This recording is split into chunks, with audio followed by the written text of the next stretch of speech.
Merus explains to Jako that he has only arrived to finish up Goku's training. Moro looks around to notice that the fallen dragon team members are no longer present within the barrier, realizing that Merus has sent them away to another place. Moro dispels the barrier and knowing that he must buy some time for Goku and his comrades, Merus charges into action using a pole, displaying an impressive level of agility and reflexes.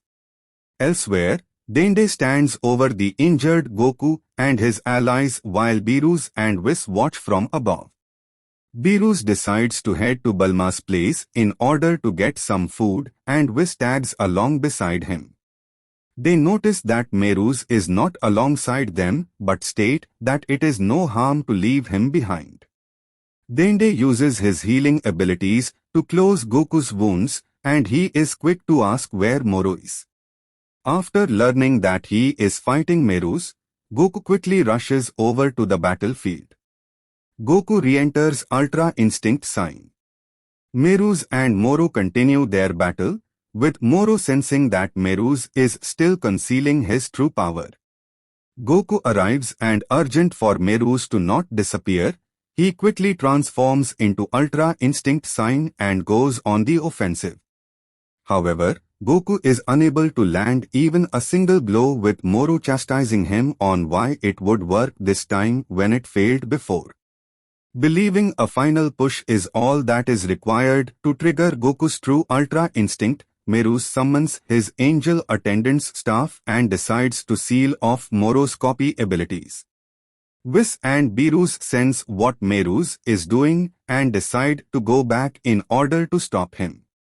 While Merus uses his staff to destroy the orbs on Moro's palms, he explains to Goku that while he was born as an angel meant to maintain a neutral position outside of good and evil, he grew a sense of justice during his time spent as part of the Galactic Patrol. Seeing how the Galactic Patrol members continue to protect the galaxy despite being outrun by the ever more powerful criminals, Merus came to realize that the peace of the galaxy is worth hanging on to. As Merus begins to fade away, he forms the signature halo, telling Goku that his next attack will be his last. With one final charge towards Moro, Merus recalls his time spent with Goku while training, and his words to him, believing Goku and his ideals to be fascinating. Moro launches an energy attack but Merus simply flies straight through it before landing a punch directly at the orb on Moro's forehead, shattering it. With Moro's copy abilities now having been sealed away, Merus begins to evaporate. Goku looks on distraught while Merus tells him that at his current level of strength, if he were to achieve the true Ultra Instinct, it will be far more stable than ever before and he will not lose to Moro or anyone else. Asking Goku to protect the galaxy he has grown to love, Merus fades away as a grief-stricken Jako cries out to him. Beerus and Whis watch on from nearby, with Whis voicing his sadness at losing his younger brother. Goku, me.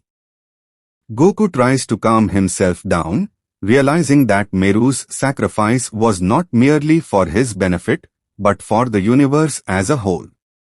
Goku, acknowledging his current employment as a member of the Galactic Patrol, says that it is now his duty to protect the universe as well. Moro returns, only to find that Merus isn't there. Goku informs him that Merus has died, and that it is now his job to take Moro down for good. Goku unleashes his inner power, emerging in the perfected version of Ultra Instinct. Moro looks on in horror and, in a fit of panic, attempts an attack, only for Goku to grab his arm and stop him. Goku displays his new level of strength by effortlessly dodging and blocking every one of Moro's attacks with ease. DBS 6408. Goku lands a devastating attack on Moro. Moro unleashes his full power and charges.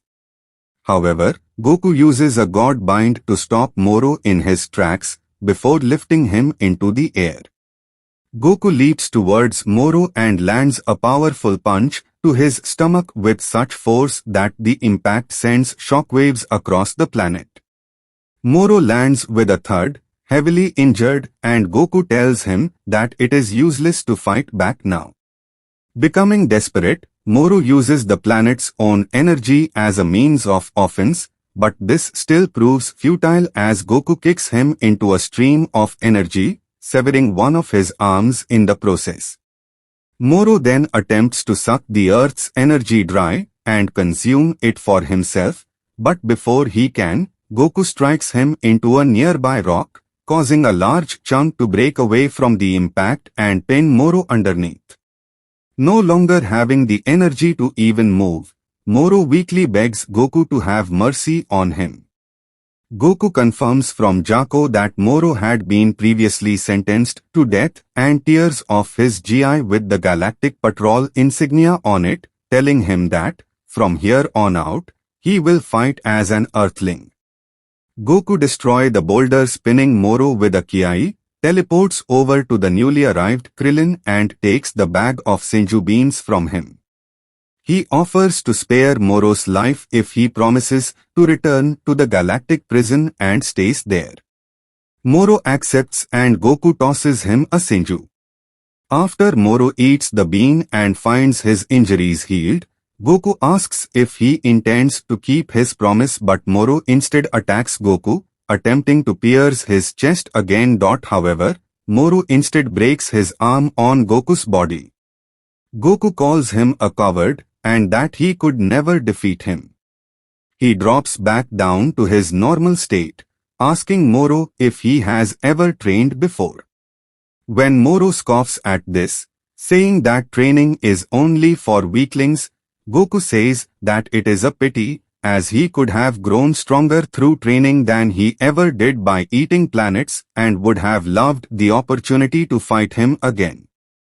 Jako urges Goku to finish off Moro, and once more Goku asks if he will return to prison.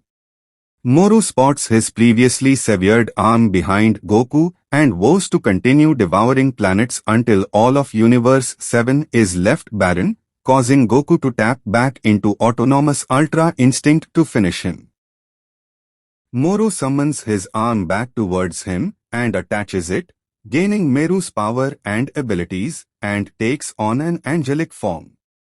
The two battle once more and, fearful of the damage they could do to the earth, Goku takes the skirmish into the sky, with Moro amazed at what his body is now capable of. Racing across the planet, Moro kicks Goku into a mountain, and as they continue, Moro's body begins to swell up to several times its normal size, with Whis explaining that his body cannot contain the angel power coursing through him. Moro fat. Moro's body begins rejecting Meru's power. As Goku gains the advantage, he reminds Moro that he is now experiencing the same thing that Saganbo did when Moro killed him and urges Moro to give up the power before it destroys him. An enraged Moro realizes that he must attain a body strong enough to endure the power. Whis tells Goku that, if he intends to kill Moro, then he should do so now, as it would be unwise to drag the fight out any further. Goku goes to finish the job, only for Moro to merge himself with the very planet. Whis tells everyone that Moro's fate is now tied to Earth's, lamenting that all of Goku's training was seemingly for nothing. In addition, his body has now become a living bomb, which will eradicate the entire galaxy if it is destroyed. Moro arrogantly laughs and declares that this is the end for Goku. Moro uses a multitude of fists that he summons from the Earth's surface to attack Goku from different directions. As Goku fends for himself, Whis notices that Moro's energy continues to swell to dangerous levels that will eventually cause the galaxy to be annihilated. Beerus decides to intervene, but before he can act, Whis is notified that Beerus has been summoned by the Grand Minister and chooses to head back there immediately. Before taking their leave, Whis tells Goku that the only way to defeat Moro is to destroy the crystal on his forehead in order to have him release Meru's power. Doing so will defeat Moro whilst leaving the earth intact. Whis and Beerus then make their leave. Moro continues to grow, which causes the crystal to sink further into his body.